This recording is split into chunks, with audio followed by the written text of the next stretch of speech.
मेरे प्रिय बच्चों, हम एमएस कोचिंग के डायरेक्टर एम के यादव आप सभी को क्लास 11th वालों के लिए खास करके बायोलॉजी के बारे में पढ़ाएंगे। तो यहाँ लिखा गया है, जैसा देख रहे होगे, बायोलॉजी। क्या लिखा गया है? बायोलॉजी। बायोलॉजी को हिंदी में जीव विज्ञान कहते हैं। क्या कहते हैं? जीव विज्ञान। सबको पता हो गया। जीव विज्ञान को इंग्लिश में क्या कहते हैं? बायोलॉजी।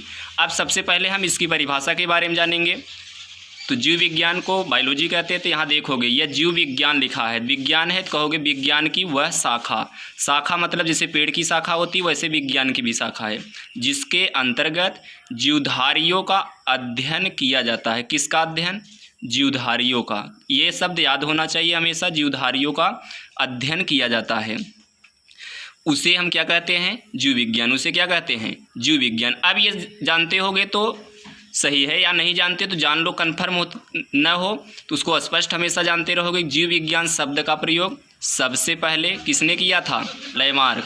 किसने किया था इस शब्द का प्रयोग? लेमार्क और ट्रेविराइनस। दोनों वैज्ञानिक नाम याद होना चाहिए। जीव विज्ञान शब्द का प्रयोग लेमार्क और ट्रेविराइनस ने किया था।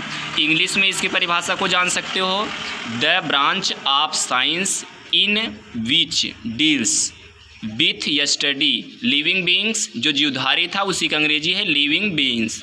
Are called as biology. Are called as biology. दोनों डिफिनीशन नोट करना है। ये नहीं केवल देख रहे हो, देखने के बाद उसमें मन नहीं लग रहा है, सोच रहे हो, अनेकों प्रकार के प्रश्न आते हैं। इसको अच्छे तरीके से कॉपी पे नोट करके पढ़ लोगे। बहुत ही इम्पॉर्टेंट माना जाता है। बायोलॉजी दो शब्द। बायोलॉजी कितने शब्द से बना है?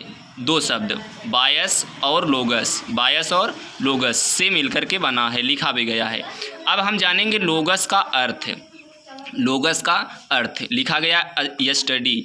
स्टडी का अर्थ होता है अध्ययन। ये लोगस जो है ये स्टडी से रिलेटेड है, तो स्टडी का अर्थ होता है अध्ययन। अब इसमें ये देखोगे जीव विज्ञान को दो भागों में बांटा गया है। जीव विज्ञान को कितने भागों में बांटा गया है? दो भागों में। अब यहाँ जूलॉजी मतलब जंतु विज्ञान और बॉटनी मतलब वनस्पति विज्ञान। बॉटनी मतलब क्या होता है? वनस्पति विज्ञान। अब ये देखोगे जंतु विज्ञान की परिभाषा के बारे में देखेंगे। जंतु विज्ञान को हम इंग्लिश में जूलॉजी कहते हैं। सबको परिभाषा, जो एमएस के बच्चे हैं खास करके वो जान रहे हैं। केवल अंतर यही है कि इस समय मतलब कि ऑफलाइन के माध्यम से ये अपने आप को महसूस करो कि इस समय हम क्लास में बैठ करके पढ़ रहे हैं। ऐसा न लगे कि हम क्लास में नहीं हैं, देखने में ऊब महसूस होता है या अदर कोई भावनाएं उत्पन्न हो रही हैं। तो ये देखोगे जीव विज्ञान, जूलॉजी। जीव विज्ञान की वह शाखा जिसके अंतर्गत जंतुओं का अध्ययन किया जाता है, उसे हम जंतु विज्ञान कहते हैं। उसे क्या कहते हैं? जंतु विज्ञान। अब ये देखो जूलॉजी दो शब्द है इसमें। ज्वाइन मतलब एन एनिमल मतलब जानवर है, और लोगस मतलब स्टडी। स्टडी माने अध्ययन। जंतु विज्ञान के जनक को अरस्तु कहा जाता है। मतलब जंतु विज्ञान के जनक कौन है? अरस्तु। कोई पूछे जंतु विज्ञान का जनक, ऑलरेडी जानते रहोगे अरस्तु। और यहाँ पे एक बार फिर जाओगे ट्रेविराइनस और लेमार्क पे। जब ये जीव विज्ञान का कहेगा तो ट्रेविराइनस और लेमार्क, जब जंतु विज्ञान का कहेगा तो ऑलरेडी जानते रहोगे अरस्तु। ये दिमाग में फिट होना चाहिए। जैसे श्यामपट्ट, उसी तरह से ये श्यामपट्ट का कार्य कर रहा है इस समय, ऐसा तुम्हें लगे।